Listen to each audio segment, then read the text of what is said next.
चलिए, रिपीटेड वाला पोर्शन आपका पंचमहाभूत पूरा कंप्लीट हो गया था हमारा, है ना। दिशाएं भी देख ली थी, आत्मा मन काल भी हो गया था। दिशाएं इंपॉर्टेंट थी, जिसमें हमने अलग अलग दिशाओं से आने वाली वायु के लक्षण भी डिटेल में पढ़े थे, जिसमें मैंने याद भी कराया था आपको। वहां के बाद से जो कर्म है वाली हेडिंग है, कर्म है, सामान्य है, विशेष है, समवाय है, ये सब चरक सूत्र एक का रेफरेंस है, जो आपको वहीं से करना है। जल्दी जल्दी एक बार बस रीड कर लेंगे, है ना। जैसे कर्म की डेफिनेशन देखिए, क्रियते इति कर्म, पर्याय होते हैं कर्म, क्रिया, प्रवृत्ति, यत्न, समारंभ, पता है आपको।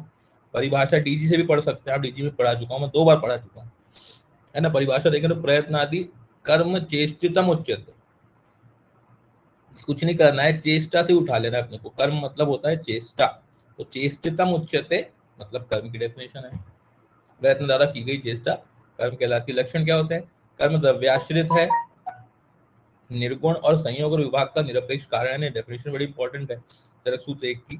संयोगे च विभागे च कारणम द्रव्यम आश्रितम कर्तव्य से क्रिया कर्म कर्म नान्यते अपेक्षते। ये चरक सूत्र की सबसे फेमस है, आपको याद होनी चाहिए। एक द्रव्यम गुवाम संयोगो विभागेश अपरक्ष कारणम इति कर्म लक्षणम, वैशेषिक का है ये, इसको थोड़ा सा स्टार लगाओ। वैशेषिक जी ने क्या बोला है, एक द्रव्यम गुवाम संयोग विभागेश अनपेक्ष कारणम इति कर्म लक्षण, बोला उनने भी वही है, थोड़ा उनका चेंज है। तो एक द्रव्यम अनुगवाम से याद रखना, एक द्रव्य से स्टार्ट कौन की डेफिनेशन है, वैशेषिक की। आजकल क्या हो रहा है, वैशेषिक के रेफरेंस पूछता है पीजी वाले इसमें, कर्म समान विशेष समवाय में, इसलिए जैसे वहां पे मैंने पढ़ाया था द्रव्य में कि गुणवत्त क्रिया लक्षणम गुणा ऐसा करके कुछ द्रव्य की डेफिनेशन आई थी, सुश्रुत और उसकी दोनों की मैंने मार्क करवाई थी, वहां से भी याद रखना वो। और यहाँ पे भी याद रखो कि एक द्रव्य अवगुआम वाली जो कर्म की डेफिनेशन है वो वैशेषिक की है, उसको याद रखो। एक विज्ञान जो होता है, साइंस जो होता है, वो एक ही होता है ना, बहुत सारे साइंस नहीं होते, साइंस एक ही होता है। तो एक द्रव्य अवगुआम जो है कर्म की डेफिनेशन वो वैशेषिक की है। इसी प्रकार कर्म के भेद 2 होते हैं, आध्यात्मिक और लौकिक, पता था आपको, जिसमें लौकिक के अंतर्गत 5 आते हैं, उत्क्षेपण, अवक्षेपण, अकुंचन, प्रसारण, गमन, ये भी वैशेषिक दर्शन का रेफरेंस है। बाकी सबने अलग अलग माने हैं। अष्टाला की लिखी वहां उत्क्षेपण, अवक्षेपण, अक्षेपण के ऊपर कि सुश्रुत ने इनको व्यान वायु के कर्म कहा है। आपको याद आ रहा होगा आयुर्वेद सिद्धांत, तो व्यान वायु के कर्म हमने उत्क्षेपण, अवक्षेपण, अकुंचन ये सब पढ़े सुश्रुत के, ठीक है। फिर आता है सामान्य, सामान्य की डेफिनेशन भी आपको याद है, सर्वदा सर्वभावानां सामान्यम वृद्धि कारण, निराश हेतु विशेषश्च प्रवृत्तिर उभयश्च तू, है ना। तो एक सूत्र, एक सामान्य सदा सभी भावों की वृद्धि करने वाला होता है। ये जो 3 प्रकार चक्रपाणी जी के थे, जो मैंने चरक सूत्र के विमर्श में पढ़ाया था, वो यहाँ फिर से दिया हुआ है, इंपॉर्टेंट है, एक बार देख लेते हैं फिर से कि चक्रपाणी ने 3 प्रकार बताए सामान्य के, द्रव्य सामान्य, गुण सामान्य और कर्म सामान्य। तो द्रव्य, कर्म और गुण, इन तीनों से डेफिनेशन आती है, उनके क्वेश्चन आता है। जैसे सर्वदा सर्व भावानाम सामान्यम वृद्धि कारणम, बस इतना देगा। सामान्य वृद्धि कारणम में क्या होता है, ये द्रव्य सामान्य का होता है, जैसे मांस खाने से मांस की वृद्धि, ठीक है ना। तो वृद्धि कारणम और हिराश, सर्वभावनाम से सामान्य वृद्धि कारणम बोले, वृद्धि मतलब द्रव्य, ऐसा याद रखना। दूसरा देखो, सामान्यम एकत्व कर्म, तो एकत्व और अणुत्व इसके मन के गुण होते हैं, इसलिए एकत्व वाला जो पोर्शन आएगा डेफिनेशन का, वो गुण सामान्य का रहेगा, इंपॉर्टेंट। सामान्यम एकत्व कर्म, कौन सा सामान्य है पूछता है, बड़ा फेमस है। कैसे याद रखेंगे, एकत्व, सबको एक करना भी हर किसी का गुण होता है, सबको एक साथ मिला के रखना गुण होता है। उदाहरण, दुग्ध से शुक्र की वृद्धि। और तीसरा आता है तुल्यार्थ ही सामान्य, अर्थ लग गया ना, अर्थ, तो अर्थ में आता है कर्म, कर्म करने का हमेशा कोई अर्थ रहना चाहिए, तो ये कर्म सामान्य का है, बहुत अच्छे से तीनों याद रखना। सर्वदा सर्वभावना, वृद्धि किसकी होती है, तो मास की, मतलब द्रव्य समान। एकत्व कौन करता है, तो गुण करता है, इसलिए गुण सामान्य। और तुल्यार्थता, अर्थ का हमेशा, कर्म करने का हमेशा अर्थ होना चाहिए, इसलिए कर्म सामान्य। उदाहरण तो इजी है, याद हो जाएंगे। बैठने से कफ की वृद्धि, बैठ रहे हैं तो कर्म है। दुग्ध के गुणों से शुक्र की वृद्धि, और मांस खाने से मांस की वृद्धि। न्याय दर्शन ने 2 बोले हैं सामान्य, देखो पर सामान्य और अपर। तो पर और अपर का रेफरेंस पूछा जा सकता है कि पर और अपर के सामान्य के भेद किसने किए, तो न्याय ने किए, क्योंकि न्याय कभी भी पर अपर देखने का नहीं होता, न्याय कभी भी किसी को पर या अपर नहीं देखता, सबको सामान्य देखता है।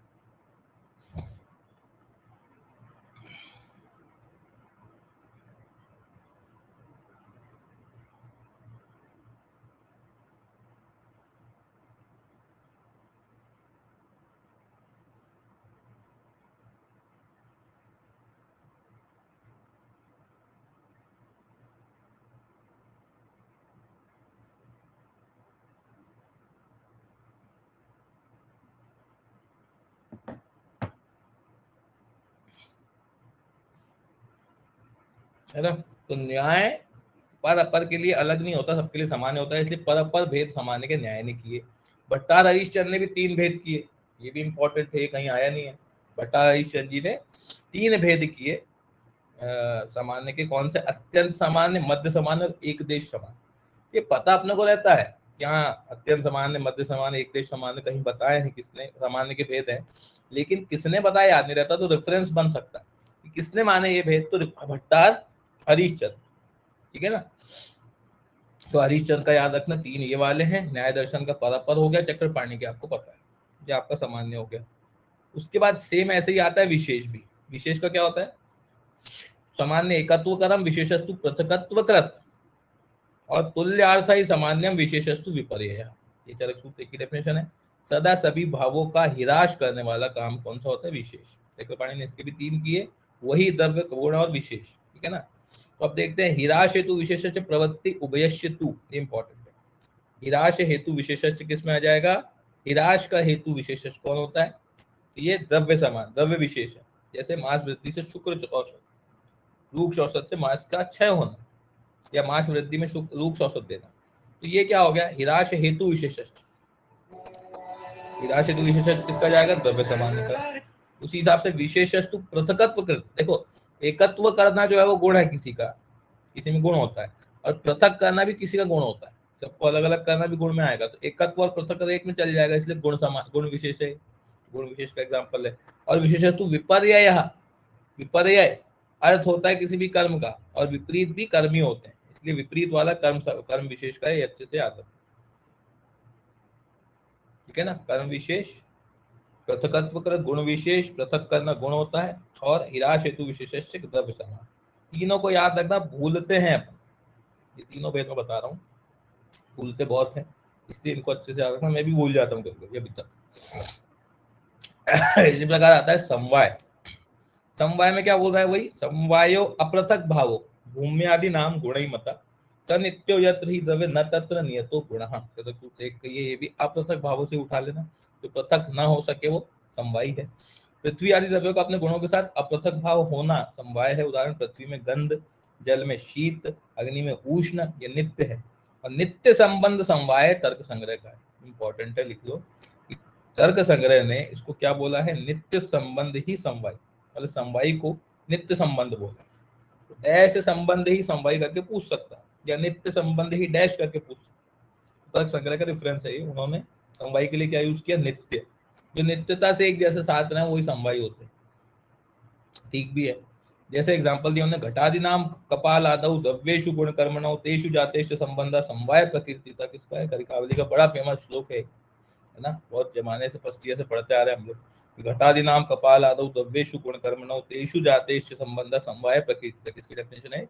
घटपट वाली समवाय की, है ना। घट और मिट्टी का एग्जांपल दिया था हमने।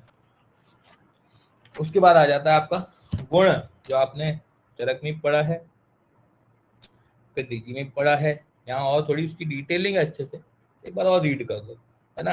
निरुक्ति क्या है? तो गुण आमंत्रण धातु से गुण शब्द निष्पन्न होता है, आमंत्रण से उठा लेना। किसी भी चीज के प्रति आप आकर्षित कैसे होते हैं? उसकी गुणों के बेसिस।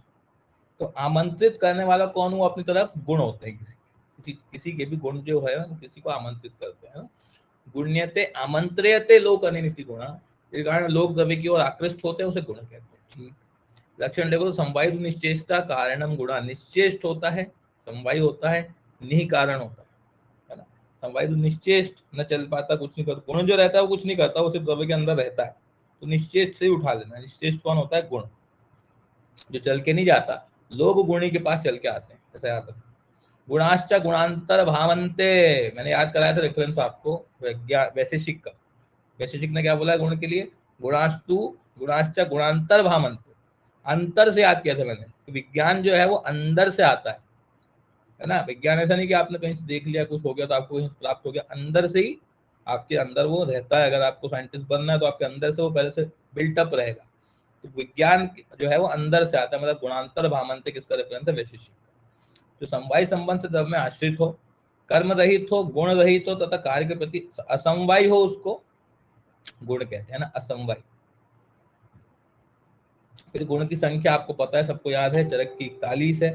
योगीनाथ सेन की 42 है, चरकोक्त 41 वैसा का वैसा माना।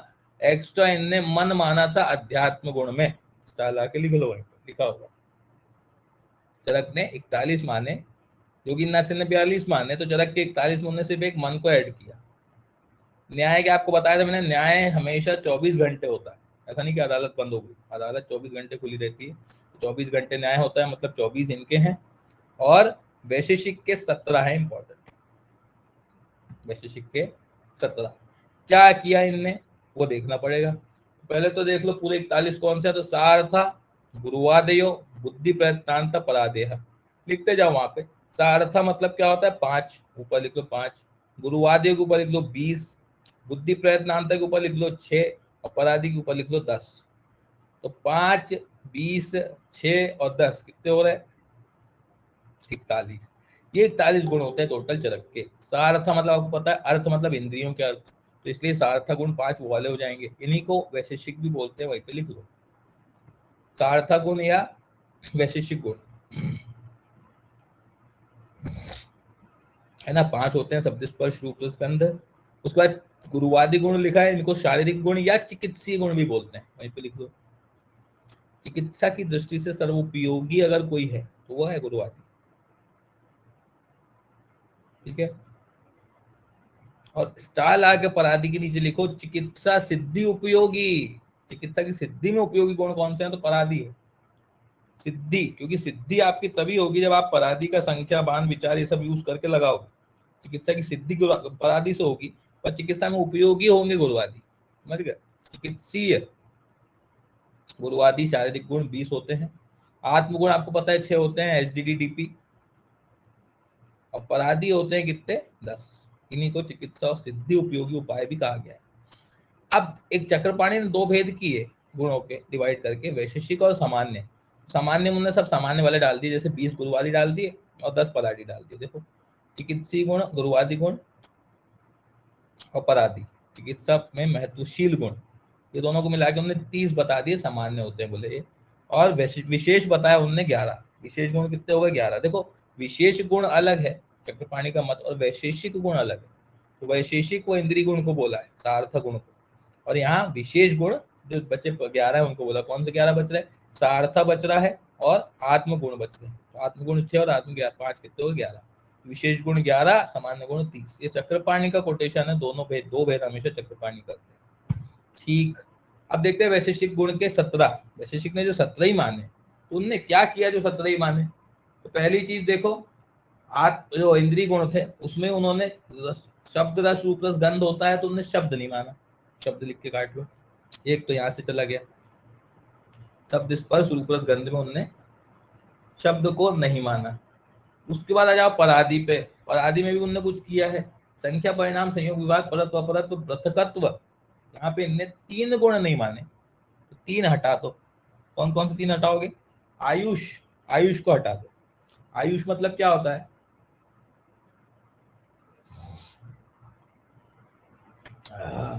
आयुष मतलब क्या होता है?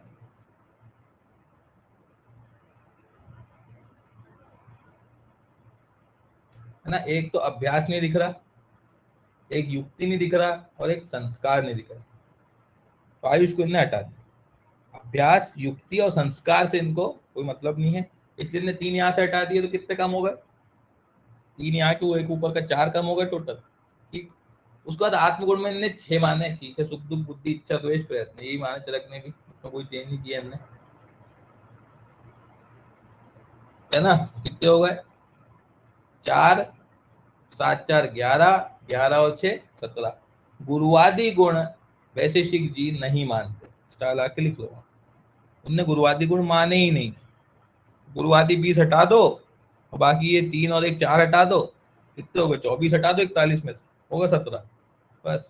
ये 17 गुण माने वैशेषिक। विशेषिक का क्लियर।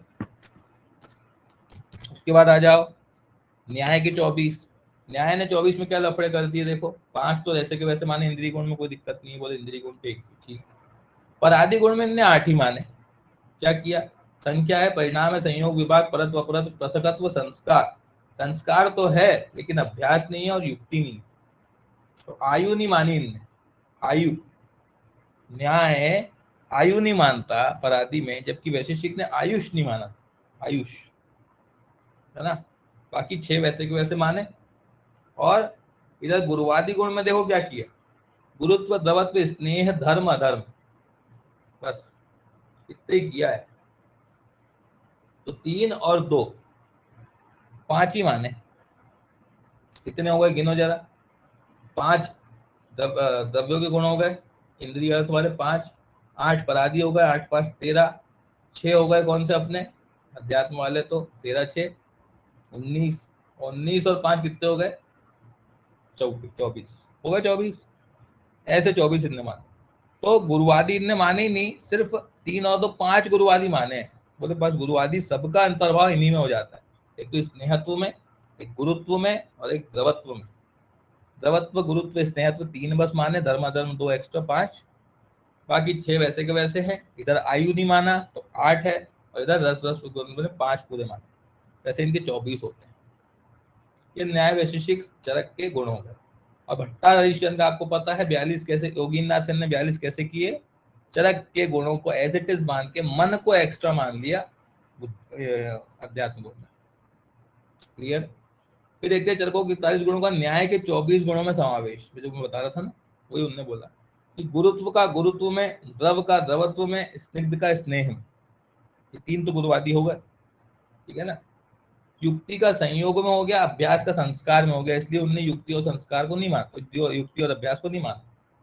शेष गुरुवादी गुणों का धर्म संस्कार में समावेश हो जाता है, सबसे इंपॉर्टेंट। शेष जितने भी बचे गुरुवादी, सबका अंतर्भाव ने कायम कर दिया, जो उन्होंने धर्म माना था ना, धर्म, उसमें संस्कार कर दिया उन्होंने। याद क्या करना है भाई, गुरु का तो गुरुत्व में ही हो गया, द्रव का द्रवत्व में हो गया, स्नेह का स्नेहत्व में हो गया। युक्ति का होता है संयोग में, युक्ति का अंतर्भाव न्याय ने कायम किया संयोग में, और अभ्यास का संस्कार में किया। ये थोड़ी 2 चीज याद रखने वाली है ना। तो संस्कार किससे आते हैं, अभ्यास करने से। संस्कार एक दिन में डेवलप नहीं हो जाते किसी चीज में, संस्कार के लिए आपको बचपन से उनको प्रैक्टिस करानी पड़ती है, तब उनके संस्कार वैसे बनते हैं। तो अभ्यास का संस्कार में किया, और युक्ति का संयोग में किया, कि सबको संयोग करके रखना भी एक युक्ति होती है ना, एक बहुत बड़ी युक्ति है। ऐसे इनके अंतर्भाव हो गए। बच्चे जितने भी है सब काय में चल जाएंगे, धर्म संस्कार में चल जाएंगे, धर्मीय संस्कार में चल जाएंगे। फिर अब आत्मगुण है, उनके बारे में सब आपको पता है, बहुत बार पढ़ा चुका हूँ मैं।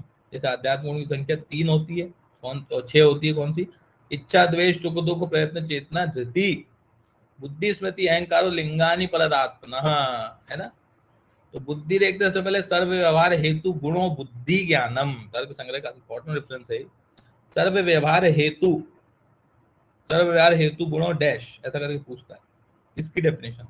तो सर्व व्यवहार से ही उठा लेंगे अपना, कि सभी के प्रति व्यवहार पे डिपेंड करता है उसकी बुद्धि कैसी है। किसी की बुद्धि आपको देखना है, या उसका कॉमन सेंस आपको देखना है, या एक सेंस ऑफ परसेप्शन देखना है, तो आप क्या देखोगे, उसका सबके प्रति बिहेवियर कैसा है। तो सर्व व्यवहार का जो गुण होगा वो डिपेंड करता है कि उसकी बुद्धि कैसी है ना। सर्व व्यवहार का कारण है हेतु जो गुण होता है उसे बुद्धि कहते हैं। बुद्धि के भेद तर्क संग्रह अनुसार 2 हैं, अनुभव और स्मृति। इसको स्टार लगाओ। बुद्धि के भेद न्याय क्या नाम है उसका, तर्क संग्रह ने 2 किए हैं, एक तो अनुभव और एक स्मृति। बुद्धि आपको 2 ही तरीके से हो सकती है, या तो आप अच्छी धारणा शक्ति रखते हो, स्मृति आपकी अच्छी है बहुत मेमोरी, और या आप अनुभव के तौर पे अच्छा काम कर रहे हो, अनुभव आपको अच्छा है। तो अनुभव और स्मृति 2 चीज होती है काई की, बुद्धि के 2 भेद इंपॉर्टेंट। फिर आती है इच्छा। इच्छा क्या है, तो स्वार्थ पदार्थ व अप्राप्त प्रार्थना इच्छा। ऑब्वियसली स्वार्थ, अपने स्वार्थ की सिद्धि करना, अपने को स्वार्थ है किसी चीज का, मतलब इच्छा है अपने किसी चीज की, है ना। अप्राप्त, जो अप्राप्त है उसको प्राप्त करने की इच्छा होती है, ऑब्वियसली। तो ये इच्छा की डेफिनेशन है, अपने लिए अथवा दूसरों के लिए अप्राप्त विषय की चाहना का नाम इच्छा होता है। इच्छा के पर्याय क्या क्या होते हैं, काम, अभिलाषा, राग, संकल्प, कारुण्य, वैराग्य, उपदा और भाव। वैराग्य को याद रखना इच्छा का पर्याय है। इच्छा के भी 2 भेद है, फलेच्छा, उपाय इच्छा।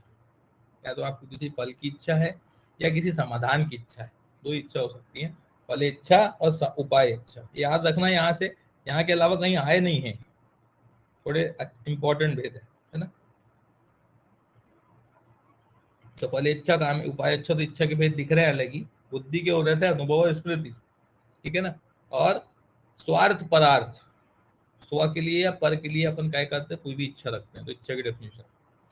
द्वेष देखे तो ज्वलनात्मको द्वेषः, पूछेगा ज्वलनात्मको ही डैश, इसकी डेफिनेशन। तो द्वेष मतलब क्या होता है, किसी चीज से द्वेष करना या किसी से नफरत करना। नफरत करना मतलब जलना, जब जलोगे किसी चीज से तभी उससे नफरत करोगे। तो जलन ही सभी नफरत का कारण होती है। कोई किसी से कोई बैर नहीं होता फिर भी उससे चिढ़ता है, क्यों चिढ़ता है, क्योंकि वो नफरत करता है, उससे जलन करता है। तो ज्वलन से याद रखना, ज्वलन किससे होती है, जिससे द्वेष होता है, ठीक है। शरीर और मन में दाह होने का महसूस होने वाला द्वेष कहलाता है। द्वेष के पर्याय देखो, क्रोध, मन्यु, द्रोह, अक्षमा, अमर्ष। अमर्ष भी है, अक्षमा भी है, अपन ने उन्माद में पढ़ा था, पैतृक उन्माद में अमर्षण वाला, इसलिए अमर्ष जो है वो द्वेष का पर्याय होता है। दुख देखो तो उपघात लक्षणम दुखम, ऑब्वियसली उपघात लक्षणम डैश। उपघात, किसी भी चीज का घात होना, या आपको कोई उपघात लग जाना दुख का कारण होता है। उपघात लगना मतलब दुख होना हो गया, ठीक है।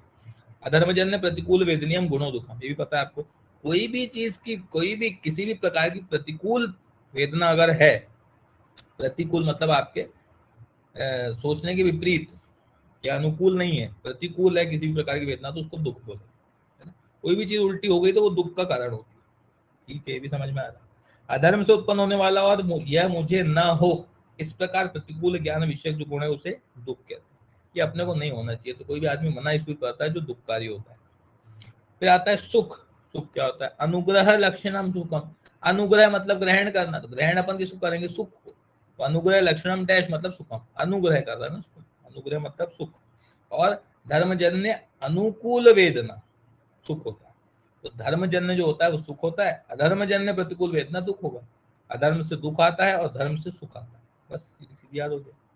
धर्म से उत्पन्न होने वाला ये मुझे ना हो, इस प्रकार का अनुकूल ज्ञान विषय को गुण है, उसे सुख कहते हैं। संस्कृत का याद रखो आपको। फिर आते हैं आखिरी में प्रयत्न।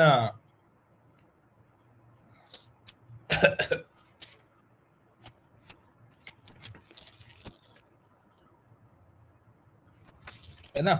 प्रयत्न देखो तो कृति प्रयत्न, पदार्थ की प्राप्ति के लिए कर्म करने की चेष्टा, प्रयत्न भी वही है। कर्म कर, कृति, कृति डैश, बस दो वर्ड का है इसलिए इंपॉर्टेंट। कृति मतलब होता है करना, और करना मतलब कोई भी चीज की कोशिश करना या प्रयत्न करना। तो ये प्रयत्न की डेफिनेशन है कृति। आपको कर्म से देके कंफ्यूज करेगा, पहले ही ऑप्शन कर्म रखेगा। पर कर्म करने की चेष्टा, बार बार कर्म करने की चेष्टा क्या होती है, कोशिश, मतलब प्रयत्न हो जाएगा। प्रयत्न के पर्याय देखो, प्रयत्न, उत्साह, समारंभ। समारंभ अभी कर्म का ही पढ़ा था हमने, है ना। प्रयत्न के भेद भी तीन होते हैं, प्रवृत्ति, निवृत्ति, जीवन योनि, स्टार लगा। प्रयत्न के भी तीन भेद होते हैं। प्रवृत्ति मतलब इच्छाजन्यो गुणा प्रवृत्ति, जो आप इच्छा से प्रवृत्ति कर रहे हो तो वो प्रवृत्ति। इच्छाजन्यो गुणा, अपनी इच्छा से करने वाली प्रवृत्ति प्रवृत्ति होती है। और निवृत्ति क्या है, द्वेषजन्य गुणों निवृत्ति। किसी को द्वेष के कारण आप कुछ काम कर रहे हो उसको गिराने के लिए, तो द्वेषजन्य होती है निवृत्ति, किसी को गिराने के लिए निवृत्ति। और जीवन योनि मतलब जीवन दृश्य जन्यो गुणों जीवन योनि, जीवन दृश्य जन्यो, जीवन दृश्य या जीवन के सामने रख के अगर कोई आप प्रयत्न कर रहे हो तो वो जीवन योनि कहलाता है, ठीक है। तो निवृत्ति मतलब नीचे गिराना, मतलब द्वेषजन्य। प्रवृत्ति मतलब इच्छा, आपकी इच्छा है तो आप इच्छा से कर रहे हो तो प्रवृत्ति है। और जीवन योनि मतलब जीवन को दृश्य समझकर आप उससे कारण जो प्रयत्न कर रहे हो उसको जीवन योनि कहेंगे। तीनों भेद इंपॉर्टेंट है, पूछा जाएगा, भेदों से क्वेश्चन बन सकते हैं, ठीक है। नई चीज मिली। गुरुवादी गुण में कुछ मेरा पढ़ाने लायक नहीं है ना, आप लोग देख लेना। गुरुवादी गुण को शारीरिक गुण की संख्या गंगाधर ने दी, मैंने बता दिया था। द्वंद्व गुण की संख्या वाग्भट ने दी, वो भी मैंने बता दिया था। टोटल होते हैं 20। गुरुवादी गुण शरीर गुण की संख्या गंगाधर ने दी। द्रव्यगुण की दृष्टि से सर्वाधिक उपयोगी या सर्वोपरि गुण है तो वो कौन है, गुरुवादी गुण, है ना। गुरु मंदाय में स्निग्ध लक्षण शांत मधुष्टरा गुणा सूक्ष्म विष्टा विंशति सब विपर्य, सबको याद रहता है। बस ऑपोजिट देखना है और उनके कर्म देखना है, जो मैं पढ़ा चुका हूँ डिजिम बहुत अच्छे से। एक बार आप गुण वाला चैप्टर वहां से गुरुवादी गुण का देख लेना, पूरा का पूरा वही है। कर्मण्य गुण किसने माने, कर्मज गुण किसने माने। कर्मण्य मैंने बताया था अणा लगा मतलब 10 होते हैं, कर्मज गुण की संख्या 2 होती है ना। नागार्जुन ने किए इनके 2 भेद। शुष्क गुण को भाव प्रकाश ने माना तो प्रकाश में सब सूख जाता है। गुरुवादी गुण के मुख्य कर्म जैसे यश, स्थलने, शक्ति, समृद्धु आदि हिमाद्री ने बताए हैं। हिमाद्री का रेफरेंस है ना। मैंने सब पढ़ा दिया आपको। स्थिर गुण क्या होता है, धारण करना, तो स्थिर चीज भी किसी चीज को धारण करती है क्योंकि स्थिर है वो। मृदु चीज का स्लथन होता है तो मृदु का स्लथन होगा, मृदु चीज फिसलेगी। ऐसे आपको याद करने हैं, वहां से रिवाइज करना है। इंद्रिय गुण पे देखेंगे अपन सीधे, इंद्रिय गुण नहीं पढ़ा कहीं। इंद्रिय गुण होते हैं वैशेषिक गुण पांच, पांच शब्द स्पर्श रूप रस आदि। पहले देखते हैं शब्द गुण। शब्द गुण क्या है? श्रोतो ग्राहो गुण सदैश। स्रोत से द्वारा ग्राह्य गुण कौन सा होता है? शब्द होता है, पता है ना। शब्द की उत्पत्ति में तीन कारण होते हैं, संयोग, विभाग और शब्द। ये इंपॉर्टेंट है, संयोग। शब्द की उत्पत्ति में कितने कारण होते हैं? ऐसे क्वेश्चन घुस के कहीं से पूछ लेता है, स्किप हो जाते हैं अपने से, है ना। तो शब्द की उत्पत्ति में तीन कारण है, संयोग, विभाग और शब्द, बस।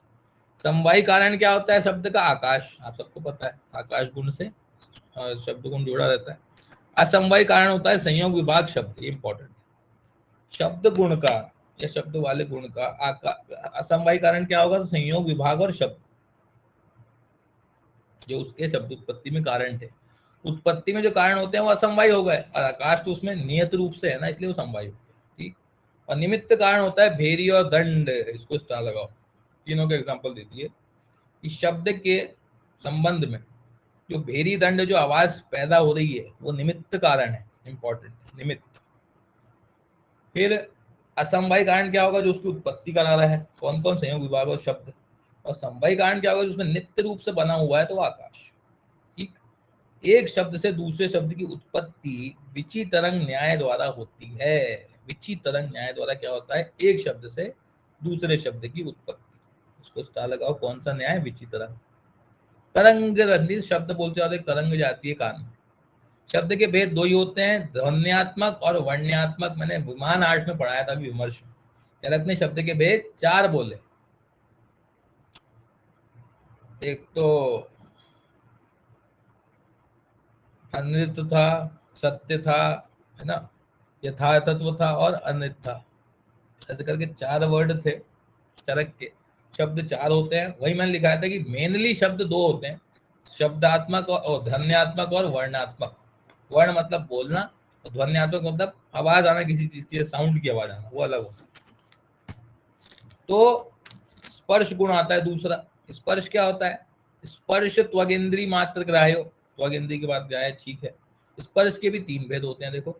शीत मतलब जल, उष्ण मतलब अग्नि, और अनूष्ण शीत मतलब पृथ्वी, वायु, रक्त। ये इनके एग्जाम्पल है। मतलब स्पर्श भी तीन प्रकार का हो सकता है, या तो शीत होगा, या उष्ण होगा, या अनूष्ण शीत होगा। अब शीत के एग्जाम्पल में जल आ गया, उष्ण के एग्जाम्पल में अग्नि आ गई। अनूष्ण शीत के एग्जाम्पल में क्या आएगा? तो रक्त आएगा, वायु आएगी और पृथ्वी आएगी। तीनों अनूष्ण शीत के एग्जाम्पल, फेमस। विष को भी लिख लो, विष भी अनूष्ण शीत होता है ना। तो तीन प्रकार के स्पर्श होते हैं, शीत, उष्ण और अनूष्ण शीत, ठीक। इसी प्रकार से रूप गुण आता है। रूप क्या होता है? रूप चक्षु मात्र ग्राह्यो गुणो रूपम। चक्षु मात्र, चक्षु से ग्राह्य गुण कौन सा होता है? रूप होता है, ठीक है। नेत्रेंद्रिय द्वारा ग्राह्य रूप गुण कहलाता है। रूप गुण केवल पृथ्वी, जल और अग्नि में ही होता है, स्टार ला के लिख लो। वैसे आपको याद है, कैसे याद है? जब पंच महाभूत की अपन ने डिटेल पढ़ी थी, एक के बाद एक, तो एक एक गुण उसमें ऐड होता जा रहा था। जैसे आकाश सर्वप्रथम उत्पन्न होता है तो उसमें केवल शब्द था। आकाश के बाद वायु, तो वायु में शब्द स्पर्श था। उसके बाद अग्नि थी, तो अग्नि में शब्द स्पर्श रूप था। ऐसा आपको याद है, वहां से लगा लोगे आप। और यहाँ भी लिख लो स्टार लगा के आया है तो, कि रूप गुण किस किस में होता है? तो पृथ्वी में, जल में और अग्नि में, तीन ही चीज में पृथ्वी ओ रूप गुण होता है। आकाश और वायु में नहीं होता, इंपॉर्टेंट है, ठीक है। रूप के भेद सात होते हैं, इंपॉर्टेंट है, इसको स्टार लगाओ। रूप के भेद सात होते हैं, शुक्ल, नील, पीत, रक्त, हरित, कपिश और चरित्र और चित्र। गौर नहीं है, कृष्ण नहीं है, श्याम नहीं है, स्टार लगा के लिखो। रूप के भेदों में गौर, कृष्ण, श्याम है ही नहीं। गौर है ना, कृष्ण है ना, श्याम है। देखो, शुक्ल है, नील है, पीत है, रक्त है, हरित है, कपिश है और चित्र है। ये सात रूप के भेद बताए इधर तर्क संग्रह। चौथा आता है रसगुण। तो रसन ग्राह्यो गुणो रसा, रसना द्वारा ग्राह्य गुण को रस कहते हैं। रस के भेद पीछे होते हैं, मधुरम, लवण, कटु, कषाय। रस की उत्पत्ति में आपको पता है, पृथ्वी और जल महाभूत, आपह, क्षिति तथा, बताया था वो श्लोक द्रवगुण की उत्पत्ति में जल और पृथ्वी प्रमुख आधार हैं, एवं वायु, आकाश, अग्नि ये सहायक या उपपादक कारण है ना। सहायक या उपपादक कौन होते हैं? बाकी तीन। मेन कौन है? जल और पृथ्वी। गंध गुण ग्रहण ग्राह्य गुणों गंधा, घ्राणेन्द्रिय द्वारा ग्राह्य गुण गंध कहलाता है। गंध के दो ही भेद होते हैं, सुरभि या असुरभि। याद रखना, या तो सुगंध होगा या दुर्गंध होगी। तो सुरभि या सुरभि। और गंध गुण केवल पृथ्वी महाभूत में मिलता है। ठीक है, केवल पृथ्वी, स्टार आगे लिख लो।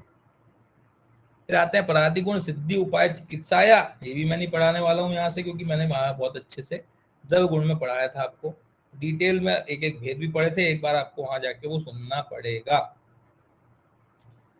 अभ्यास के बाद लास्ट हेडिंग देखिए, उसी में तम की हेडिंग आई है, तम की, उसको स्टार लगा, तम मतलब अंधेरा।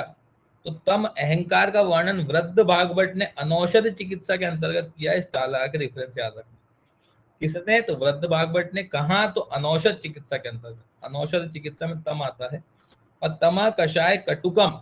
तम में कौन से रस होते हैं? तो कषाय और कटु रस होते हैं। वहीं पे लिख लो, प्रकाश में कौन से रस होते हैं? मधुर और शीत। मधुर शीत प्रकाश में, और अंधकार में होते हैं कौन से? कषाय और कटु। ऑब्वियसली अंधकार है तो कषाय कटु ही होगा, है ना। और इसका वर्णन वृद्ध भागवत। तो बूढ़े लोग अंधकार में ही रहते हैं बेचारे, क्योंकि उस समय लाइट नहीं रहती। बूढ़े लोग अंधकार, अनौषध चिकित्सा के अंतर्गत वर्णन है। आपका ये पदार्थ विज्ञान पहला वाला पार्ट पूरा खत्म हो गया, है ना।